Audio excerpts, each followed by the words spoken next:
నమస్కారం ప్రసాద్. నమస్తే sir. So చూస్తుండగానే డైరెక్టర్ అయిపోయారు, ప్రొడ్యూసర్ అయిపోయారు సార్. రారాజు చాలా ఎక్స్పెరిమెంటల్ ఫిల్ము. దాని గురించి టీజర్ అవి చూశాను. సార్ సార్ ముఖ్యంగా మహతి సినిమాలో నాకు వేషం ఇచ్చినందుకు కృతజ్ఞతలు. మీరు నటించినందుకు నేను అయ్యయ్యో, నాకు ఒక డైరెక్ట్గా ఒక క్వశ్చన్ అడుగుతాను, చెప్పండి. చాలామంది కొత్త డైరెక్టర్లు తమే రాసుకొని, తమే స్క్రిప్ట్ రాసుకొని, తమే కథ రాసుకొని, తమే ఆహా ఓహో అనుకొని తమే రిలీజ్ చేస్తున్నారు కదా ఈ మధ్య చాలామంది. సార్ మా రోజుల్లో మేము కోదండరామరెడ్డి, రాఘవేంద్రరావు వాళ్ళ దగ్గర పనిచేసేటప్పుడు మాకు స్టోరీ రైటర్ ఉండేవాడు, ఒక స్క్రీన్ ప్లే రైటర్ ఉండేవాడు, ఒక డైలాగ్ రైటర్ ఉండేవాడు, తర్వాత దర్శకుడు వాటిలో ఏది బెస్టో తీసుకునేవాడు. ఏది బెటర్ అంటారు? రెండు ఓకేనా లేకపోతే? రెండు ఓకే సార్. అప్పటికే అదే అద్భుతం, ఇప్పటికి ఇది అద్భుతం సార్. ఓకే సార్, నా ఒపీనియన్ ఏంటంటే, ఇప్పుడు తను రాసుకున్న దాన్ని తను చెప్పగలడమైనా, తను తీయగలడమైనా బాగా తీస్తాడని ఒక చిన్న ఒపీనియన్ సార్. ఇప్పుడు వేరే వాళ్ళని మెప్పించి వాళ్ళతోటి చేసే కాకుండా నేను రాసుకున్న కథని నేను ఇమాజిన్ చేసుకుంటూ రాసుకోగలను. నేను చెప్పే విధానంలో మీలాంటి వాళ్ళకి నేను సార్ ఇలా ఉంటుంది ఇలా ఉంటుందని నేను చెప్పగలను. తీసేటప్పుడు కూడా అదే పాయింట్ ఆఫ్ వ్యూలో తీయగలను అని ఒక బలమైన నమ్మకం సార్. ఇప్పుడు ఈ త్రివిక్రమ్ శ్రీనివాస్ లేకపోతే రామ్ గోపాల్ వీళ్ళందరూ వాళ్ళే కథలు రాసుకొని, వాళ్ళే డైలాగ్స్ అవి చూసుకొని, ఎవరైనా అసిస్టెంట్ ఉంటే అసిస్టెంట్ని పెట్టుకొని వాళ్ళే చేసుకొని వాళ్ళే సక్సెస్ చేస్తున్నారు కదా. మీరు కూడా ఆ కోవలోకి వస్తున్నారు అట్లయితే.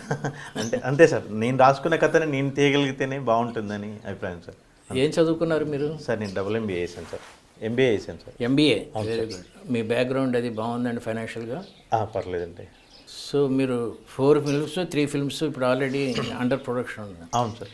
సాధారణంగా రామానాయుడు వాళ్ళు అలా చేస్తూ ఉంటారు, 4-5 ఫిల్మ్స్ ఒకసారి చేస్తూ ఉంటారు. సార్ మీరు ఫస్ట్ బిగినింగే ఇన్ని ఫిల్మ్స్ చేసుకొని ఇంత ఫైనాన్షియల్ కన్స్ట్రైంట్ సార్ అలా చేస్తున్నారు. ఏంటి మీ ఉద్దేశం? మీరు బిజినెస్ మ్యాన్ అన్నారు కాబట్టి చెప్తున్నాను. అవును సార్, బిజినెస్ మ్యాన్ అన్నాను కాబట్టి అన్నిట్లలో ఒక different fruits in one basket అన్న టైప్లో సార్. ఏం లేదు సార్, యాక్చువల్గా మేము మాతృ మూవీతో ప్రొడక్షన్లోకి వచ్చాం సార్. మాతృ మూవీ ప్రొడక్షన్ చేస్తూ ఉండగానే ఈ రారాజా అనే ఐడియా వచ్చింది. దాంతో మాతృ షూటింగ్ కంప్లీట్ అవ్వకముందే రారాజా షూటింగ్ కంప్లీట్ చేశాం సార్.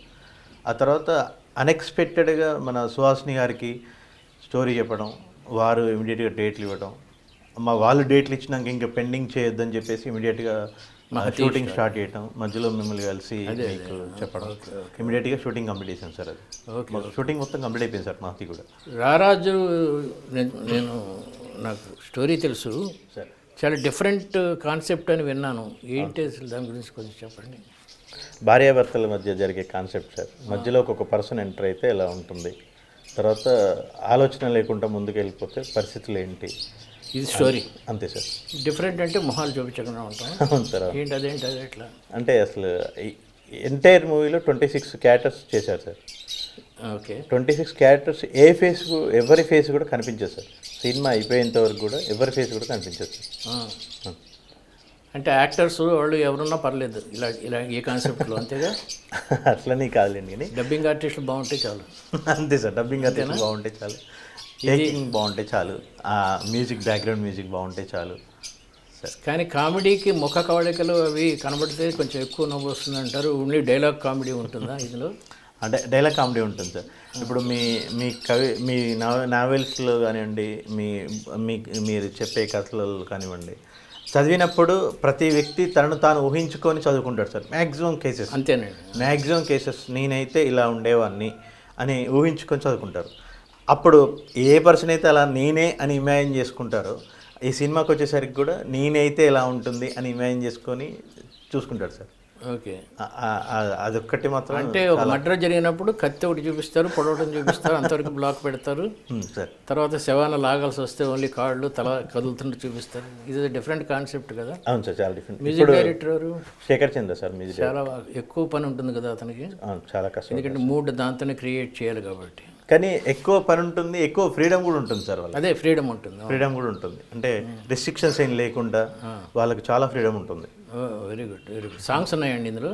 సాంగ్స్ కూడా ఉన్నాయి సార్. మరి సాంగ్స్ క్యారెక్టర్స్ లేకుండా సాంగ్స్ ఎట్లా చూసి? Promotional songs sir. Only promotional songs. ఆ స్టోరీకి రిలేటెడ్గా ఉంటుంది సార్ సాంగ్ కూడా. Okay okay. నేను శేఖర్ చంద్ర గారు కూర్చొని చేసుకున్నాం సాంగ్. ఎన్ని రోజులు షూట్ చేశారు సార్? 15 రోజులు చేశాను సార్. 15 రోజులు. Very good, very good sir. Budget తక్కువలో చేస్తాను మీ ఉద్దేశం? బడ్జెట్ తక్కువ చేద్దాం సార్. ఇంకోటి ఏంటంటే డిఫరెంట్గా కేవలం కథ మీదనే డిపెండ్ అయిన సినిమా సార్ ఇది. ఇప్పుడు మామూలుగా ఏంటంటే ఇంతకు ముందు ఏ సినిమా స్టోరీకైనా మూలం కథే సార్. కానీ ఇప్పుడు ఏంటంటే ఇంతకుముందు సినియారియాలో హీరో పలానా హీరోని, పలానా హీరోయిన్ని, పలానా క్యారెక్టర్ ఆర్టిస్ట్ని చూసుకొని ఆ సినిమాకి వచ్చేవాళ్ళు. కానీ ప్రస్తుతం ఉన్న కాలంలో అందరూ కూడా స్టోరీ బాగుంటేనే వస్తున్నారు సార్. అది ఎంత పెద్ద హీరో కానివ్వండి, ఎంత చిన్న హీరో కానివ్వండి, స్టోరీ బాగాలేతే పక్క పెట్టేస్తున్నారు సార్. Very good. కేవలం కథనమే సినిమా అన్న ఉద్దేశంలో తీసిన చిన్న ఎక్స్పెరిమెంటల్ మూవీ సార్. ఎంతండి duration? 99 minutes sir. 99 minutes, 1 hour 40 minutes అంతే సార్. ఓకే. ప్రమోషనల్ యాక్టివిటీస్ మరి బాగా చేస్తున్నారు. వాల్ పోస్టర్స్ ఎలా వేస్తారు? ఫోటోలు ఉండవు కదా. టైటిల్ అదే సినిమాలో ఉన్న క్యారెక్టర్స్ని ఫోటోలు తీసి వేస్తున్నాం సార్ అంతే. ఓకే. పోస్టర్స్ బాగానే ఉన్నాయి, ప్రమోషన్స్ బాగానే ఉన్నాయి. మొన్న తమ్మారెడ్డి భరద్వాజ గారు కూడా అదే అన్నారు సార్. ఏమని? ఇంతవరకు ఎవరు చేయలేదు ప్రసాద్ ఎక్స్పెరిమెంటల్. 1971లో డ్యూయల్ అనే సినిమా వచ్చింది అనేసరికి కూడా నాకు కూడా తెలియదు సార్. యాక్చువల్గా 1971లో డ్యూయల్ అనే మూవీ వచ్చింది. డ్యూయల్ అనే మూవీ వచ్చింది. ఏ భాషలో వచ్చింది? హాలీవుడే సార్. ఓహో, ఓకే. కానీ ఆ దాంట్లో కూడా ట్రక్ కారు కనిపిస్తుండే అన్నారు. కానీ దాంట్లో ఒక పర్సన్ కూడా కనిపించాడు. కానీ మన మూవీలో అసలు ఏ పర్సన్ కనిపించారు సార్. అసలు ఒక్క పర్సన్ కూడా కనిపించారు. జేడీ చక్రవర్తి గారు వీళ్ళందరూ కూడా అసలు మొత్తం not only Indian screen, total world wide స్క్రీన్లో కూడా ఇంతవరకు ఫేస్ కనిపించకుండా సినిమా రాలేదు. ఓకే అని అప్రిషియేట్ చేస్తున్నారు సార్. Okay okay okay. రిస్కే కదా కొంచెం. రిస్కే కదా సార్. మీరు ఎక్కడో రాశారు sir, no risk no story అని. అవునండి. No success, no risk no story no success అని రాశారు. అవునండి, అవును సార్. కానీ బాగా చేస్తున్నారు ఇది. కానీ సక్సెస్ అయితే సార్ చాలామంది అటెంప్ట్ చేయొచ్చు. హీరోస్ కూడా అక్కర్లేకుండా స్టోరీ బలంగా ఉంటే సార్. ఇప్పుడు సింగిల్ మ్యాన్తో చేశారు కదా, సునీల్ దత్తో యాదైన ఒక సినిమా వచ్చింది ఇందులో, ఒకడే ఆర్టిస్టు.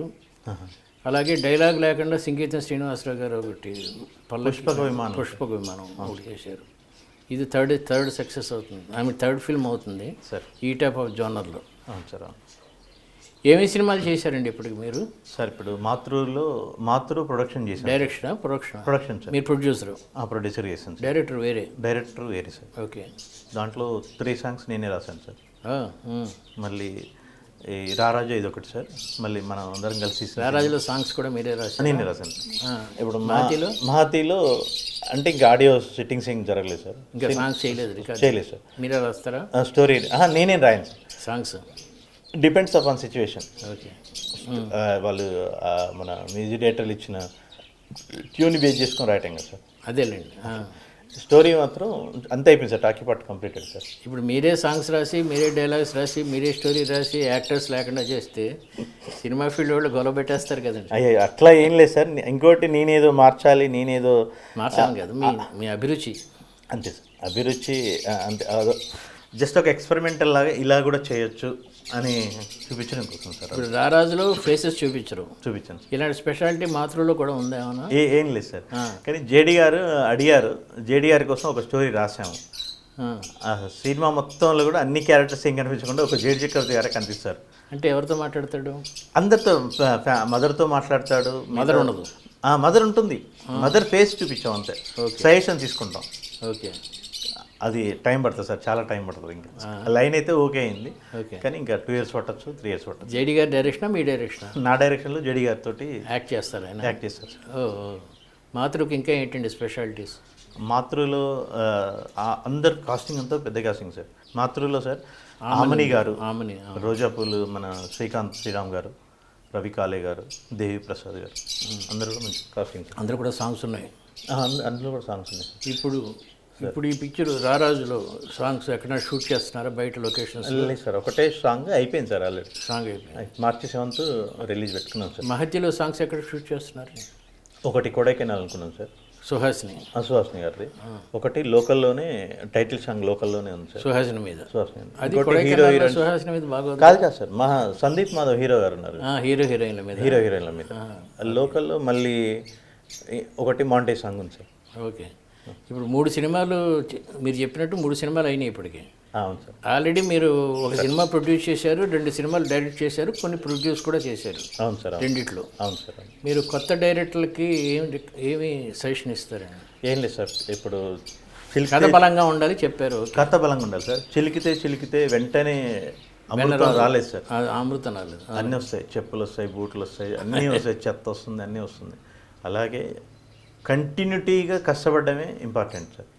కష్టపడటం అనే వరుడు నేను కష్టపడడం కదా సార్, తెలివిగా కష్టపడడం, కృషి చేయటం. అవును సార్. కష్టపడటం అంటే ఇష్టం లేనిది చేయటం. అవును సార్, ఇష్టం లేని చేయడం, కష్టపడడం. షూటింగ్కి వెళ్తున్నప్పుడు అబ్బాయి ఎందుకు వచ్చిన కూడా అనుకోలేదు కదా సార్. కష్టపడటం అంటే అది. అవును సార్, ఆనందంగానే వెళ్ళారు కదా. ఆనందంగానే వెళ్ళాను సార్. దాంట్లోనే చాలామంది ఏంటంటే సార్, ఇప్పుడు 11 మంది పరుగు పందెంలో 11 మంది పరిగెడుతున్నారు, ఎవరో ఒకరు గెలుస్తారని అందరికీ తెలుసు. అట్లని చెప్పి మిగతా 10 మంది ఆగిపోరు కదా సార్. చివరి వరకు ఆడి పోరాడి ఓడినా కూడా గెలిచిన వాటితోటే సమానం. అవునండి. అక్కడి వరకు పోరాడడం అనేది ఇంపార్టెంట్. అవును. అయిపోయింది కదా ఇంకా నా వల్ల కాదు అని వెనక్కి రావడం కంటే ఇష్టంతో దిగినాం కాబట్టి చివరి వరకు వెళ్ళటమే, ఏ రిజల్ట్ వచ్చినా చేసుకుంటూ వెళ్ళిపోవడమే. ఇప్పుడు మన రారాజా రిలీజ్ పెట్టుకున్నాం సార్. ప్రేక్షక దేవుళ్ళు ఆదరిస్తే హ్యాపీ, ఆదరించకపోయినా నాకు సపోర్టే. సరే, మనం సినిమా ఇండస్ట్రీలో ఉన్నాము, మనం ఒక సినిమా రాసుకున్నాము, తీసాము, బయట ప్రజెంట్ చేయగలిగాము, అది అక్కడ వరకు చాలా హ్యాపీ సార్. చాలు. రిలీజ్ అయితే సగం అంతే, డెలివరీ అయిపోయినట్టు. అంతే కదా సార్. కృషి చేయడం, మీరు అన్నట్టుగా కృషి చేయడం అనేది చాలు, అంతే సార్. ఇప్పుడు రారాజు ఫస్ట్ రిలీజ్ అండి నా ఈ 3 సినిమాల్లో. అవును సార్, రారాజా ఫస్ట్ రిలీజ్ సార్. మేలో మాతృ రిలీజ్, తర్వాత మహతి, సెప్టెంబర్ అక్టోబర్లో మహతి రిలీజ్. మీరు అన్నట్టు ఒక గంపలో 4 పళ్ళు పెట్టుకొని ఒక పండు అమ్మకపోయినా ఇంకో పండు అమ్మకపోతుంది. ఈ డబ్బులు మంచి కాన్సెప్ట్. ప్రొడ్యూసర్లకు ఏమైనా ఇలాంటి సలహా ఏమైనా ఇస్తారా? ప్రొడ్యూసర్లకు సలహా ఇచ్చేంత పెద్దవాడిని కాదు. మీరు 4 ఫిల్మ్స్ చేసిన ప్రొడ్యూసర్ ఒకటేసారి ఫస్ట్ 4 ఫిల్మ్స్ చేసినప్పుడు నాకు తెలిసినంతలో సినిమా చరిత్రలో ఎవరు లేరండి. లేరు, ఒప్పుకుంటారు కదా, ఎవరు లేరు నాకు తెలిసినట్టు. 4 ఫిల్మ్స్ చేసేవాళ్ళు ఇప్పుడు అరవింద్, రామనాయుడు వాళ్ళు చేసి ఉంటే ఇప్పుడు చేసి ఉంటారు. కానీ ఫస్ట్ స్టార్ట్ చేయటమే ఏదో కొంచెం డబ్బులు పట్టుకొచ్చి ఒక పిక్చర్ చేసి హిట్ ప్రొడ్యూసర్ అలాంటి వాళ్ళు ఉన్నారు. కానీ 4 ఫిల్మ్స్ ఒకటేసారి చేసిన వాళ్ళు మీరు ఒక్కరే నాకు తెలిసినంతలో. ఆ అనుభవంతో ఏమైనా కష్టాలు పడ్డారా ఫైనాన్షియల్గా? రాత్రి వడ్డీలు లేక మా పెద్ద నాకు తెలిసిన పెద్ద ప్రొడ్యూసర్స్ చాలా కష్టపడ్డారు ఒక స్టేజ్లో. అలాగే ఏమైనా కష్టాలు పడ్డారా? ప్రొడ్యూసర్కి ఏమి ఇస్తారు మీ అనుభవంతో? కష్టాలు చాలా పడ్డాను సార్. టోటల్గా మాకు నా ఫ్యామిలీ సపోర్ట్ బాగుంది సార్. మా అమ్మగారు, నాన్నగారు, మా మామయ్యలు వాళ్ళందరూ బిజినెస్లో, అందరు బిజినెస్ ఉన్నారు. వాళ్ళ సపోర్ట్, మోరల్ సపోర్ట్ బాగుంది సార్ నాకు. ఓకే. నేను సలహా ఏం కాదులేండి, కానీ నేను ప్రొడ్యూసర్లు వాళ్ళకి నాకు అర్థమైన విషయం ఏంటంటే సార్, ప్రజెంట్ ఉన్న సిచ్యువేషన్లో ప్రొడ్యూసర్ని బ్లేమ్ చేస్తున్నారు చాలామంది ఇండస్ట్రీలో. దీనికి ఇప్పుడు ప్రొడ్యూసర్ అనేవాడు ఏదైనా ఉందంటే ఆయన ఓన్లీ ఎంజాయ్మెంట్కి అనే ఫీల్ సార్. నేను ఓపెన్ చెప్తున్నాను, కొంతమంది ఉన్నారండి అలా చేసి బ్లేమ్ చేసి వదిలిపెట్టడం తప్ప ఎక్కడ ఏం లేదు సార్. యాక్చువల్గా ఏంటంటే ఇంతమందికి ఫుడ్ పెడుతూ, ఇన్ని కుటుంబాలని పోషిస్తూ, లైఫ్ని, ఫ్యామిలీస్ని అన్ని రకాలుగా సాక్రిఫైస్ చేస్తూ ఉన్నా కూడా సార్, ఇప్పుడు మనం మాట్లాడుకుందాం సార్, ఒక 10 సినిమాలు తీసుకుంటే డైరెక్టర్ల పేర్లు తెలుసు, హీరోల పేరు తెలుసు, ప్రొడ్యూసర్ల పేర్లు ఎంతమంది తెలుసు సార్? ఆడియన్స్ తెలియదు. టోటల్గా దీనికి మూలం ప్రొడ్యూసరే కదా సార్. అవునండి. అదొక్కటి కోల్పోతున్నాను, చిన్న బాధ ఉంది సార్, అంతే. దానికి ఏం చేయాలి మరి? ఏం లేదు సార్, ఇప్పుడు డెసిషన్ కూడా అవతల చేతిలోనే వెళ్ళిపోతుంది. మీరు న్యాచురల్లీ పెద్ద హీరోలు అయితే అసలు వాళ్ళ చేతిలో అదొక్కటి కొంచెం నాకు కొంచెం ఇబ్బందికరంగా అనిపిస్తుంది. కానీ వాళ్ళకి మనం చెప్పేంత లేదు కదా సార్, నేను బాధ చెప్తున్నాను అంతే. ఇప్పుడు మీరు అన్నారు సార్, ఇంత పుస్తకంలో తన జీవిత చరిత్ర రాసే పెన్ను వేరే వాడి చేతిలో పెట్టద్దు, స్క్రీన్ ప్లే ఇంకోటి చేతిలో పెట్టద్దని రాశాను. అవును, కరెక్టే. ఇంకోటి చేతిలో పెట్టద్దు. అవును. అలాగే మనం తీసుకోవాల్సింది ఫైనల్ స్టోరీ, నచ్చాల్సింది ప్రొడ్యూసర్ సార్. ఫస్ట్ సినిమా తీయాలంటే అక్కడి నుంచి తను నచ్చిన స్టోరీని ఇన్వెస్ట్మెంట్ చేయడానికి రెడీ అయిన ప్రొడ్యూసర్ మిగతా విషయం డెసిషన్ తీసుకొచ్చేసరికి నీరు గారిపోతున్నారు. అదొక్కటి కొంచెం నాకు బాధ అనిపించేది. దర్శకుడు డామినేషన్ కూడా ఎక్కువ ఉంటుందండి. హీరో డామినేషన్, పెద్ద హీరోలు అయితే హీరో డామినేషన్. అదే అంటున్నాను సార్, స్టోరీ ఫైనలైజ్ చేసి డబ్బులు పెట్టడానికి రెడీ అయిన ప్రొడ్యూసర్ రిమైనింగ్ డెసిషన్ తీసుకోలేకపోతున్నాడు అనేది కొంచెం బాధ సార్. అవును. ఇప్పుడు మీకు ఈ 3 సినిమాల్లో అది ఆ ప్రాబ్లమే వచ్చిండదు. మీరే హీరో, మీరే అయ్యగారు పెళ్ళికొడుకు అయ్యగారు అన్నట్టు మీరే చేస్తున్నారు కాబట్టి ఫిల్మ్. బట్ మహతిలో చేసినప్పుడు నాకు వచ్చిన అనుభవం ఏంటంటే, నేను షూటింగ్ అయిపోగానే ఆ కవర్ తీసుకొచ్చి ఇవ్వటం, మామూలు రెమ్యునరేషన్ కొంచెం ఎక్కువ చెప్పినా మీరు బేరం ఆడకుండా ఓకే అంటాం. ముఖ్యంగా కారు ఎక్కుతూ ఉండగా కవర్ తీసుకొచ్చి డబ్బింగ్ వరకు కూడా ఆకుండా చేయటం, మీరన్నట్టు యూఆర్ ఎ గుడ్ ప్రొడ్యూసర్ అండి. Thank you so much. లేదు సార్, అంటే నేను మీ గురించి చెప్పాలంటే ఇంకా మీరు నాకు చెప్తే నో సార్, నేను అనేది ఏంటంటే సార్, అసలు నేను మీ దగ్గరికి రావటం, నేను మీతో స్టోరీ చెప్పడం, మీరు రావటం, నటించడం నాకు చాలా సంతృప్తి అనిపించింది. నేను ఇప్పుడు మాట్లాడుకున్న విషయం ఏంటంటే, అసలు మీకు ఎలా అనిపించింది సార్ అక్కడ డైలాగులు కానివ్వండి, సీన్ ఎలా జరిగింది, మీకు ఎలా అనిపించింది అని నేను అడుగుతున్నాను. నాకు ఫస్ట్ అనిపించింది ఏంటంటే you are very confident about yourself. Suhasini గారు కూడా అదే అన్నారు నాతో. సార్ కొత్త డైరెక్టర్ అయినా ఎంత కాన్ఫిడెంట్గా చేస్తున్నాడు చూడండి. సార్ షార్ట్ డివిజన్లో ఏవి కన్ఫ్యూజన్ లేకపోవడం, సార్ ఎవరి షాట్లు ముందు తీయాలి, ఎవరి షాట్లు తర్వాత తీయాలి, సుహాసిని గారిని ఎప్పుడు క్యారవాన్కి పంపించేయాలి, నాతో ఎక్కడ చేయాలి అంటే, అలాంటి అలవాటు ఉన్న డైరెక్టర్లు బాపు గారు ఒకరు, సార్ రాఘవేంద్రరావు గారు ఒకరు, సార్ వాళ్ళలో చూశానండి. మళ్ళీ మీలో చూస్తున్నాను. Thank you sir, thank you so much. ఎలా చేయాలి, ఏ సీన్ తర్వాత ఏ షాట్ తర్వాత ఏ షాట్ తీయాలి. తర్వాత డైలాగ్ కూడా నేను ఒకసారి ఏదో చిన్న సజెషన్ చెప్పకపోతే వద్దండి ఇది ఇలాగే ఉంచండి అన్నారు మీరు, నాకు గుర్తుంది. ఆ కాన్ఫిడెన్స్ ఉండాలండి డైరెక్టర్, ఎందుకంటే మీరే కదా ship captain, ship of the captain మీరే, మీకు తెలుస్తుంది. సార్ నేను ఎక్కడో రాశాను, మంచి నాయకుడు సలహాలు తీసుకుంటాడు కానీ నిర్ణయం అతనే తీసుకుంటాడని, అది ప్రూవ్ చేశారు. Sir thank you sir, thank you so much. Prasad, ఈ రారాజు టీజర్ చూశాను, సార్ చిన్న చిన్న స్టిల్స్ చూశాను, సార్ స్టోరీ విన్నాను, సార్ ఎక్స్పెరిమెంట్ చేస్తున్నారు. సార్ ప్రేక్షకులకి ఇది బాగా నచ్చాలని మనస్ఫూర్తిగా కోరుకునే వాళ్ళు నేను ఒకడిని, ఎందుకంటే నేను ఎప్పుడూ ఎక్స్పెరిమెంట్స్ని ఇష్టపడతాను. సార్ థ్యాంక్ యూ ఈ ప్రయోగం సక్సెస్ అయితే సినిమా చరిత్రలో చాలా పెద్ద పెద్ద మార్పులు జరుగుతాయి సార్. నేను అనుకోవచ్చు ఒక సినిమా వల్ల మార్పులు జరుగుతాయి, ఒక్క నవల వల్ల కూడా మార్పులు జరిగింది నా అనుభవం ఉంది కదా. అవును సార్. అప్పటి వరకు రకరకాల డ్రీమ్స్లో ఉన్న నవల సాహిత్యాన్ని ఇంకో రకంగా మార్చాం కదా. అవును సార్. అలాగే మీరు ఇప్పుడు ఈ రారాజు, ఈ మహతిలో కూడా హీరో చిన్న వేషం, సైడ్ వేషం అనుకుంటున్నాను. మంచి రోల్ సార్ ఈరోజు కూడా. అవునా? హీరోది కూడా చాలా మంచి రోల్ సార్, డిటెక్టివ్ అతను. ఓహో, డిటెక్టివ్. అతను detective. So hero Suhasini main, lady ఓరియంటెడేనా? లేడీ ఓరియంటెడ్, కానీ హీరో గారికి కూడా చాలా స్కోప్ ఉంది సార్. అవునా? చాలా మంచి స్కోప్ ఉంది. ఓకే, అది కూడా నావెల్ పాయింట్ అనుకోండి, ఇఫ్ ఐమ్ కరెక్ట్. చెప్పాను సార్, కిడ్నాప్స్ అవి జరుగుతాయి అదేనా? అదే కదా. అవును సార్. యా. మ్యాక్సిమం మీకు నేను ప్రతి స్టోరీ మీకు చెప్పారు. అంటే ఎన్నో స్టోరీస్ వల్ల కన్ఫ్యూజ్ అయ్యాను. ఆ కిడ్నాప్స్ కాకపోతే ఏంటంటే ప్రతి స్టోరీ నేను మీకు ముందు వచ్చి మీకు చెప్తున్నాను. ఆ వెరైటీ, స్టోరీలో వెరైటీ ఉంటాం సార్, ఇందులో టేకింగ్లో వెరైటీ ఉంటాం సార్. ఆ మూడో సినిమా కూడా హిట్ అవ్వాలని, మీరు నెక్స్ట్ స్టేజీలోకి వచ్చినప్పటికీ సార్ మనం ఇక్కడ కాకుండా ఏదైనా ఒక కొడైకెనాల్లోనో ఎక్కడో నెక్స్ట్ ఇంటర్వ్యూ ఉండాలని ఆశిస్తున్నాను. Thank you sir. Thank you very much. Thank you. Thank you.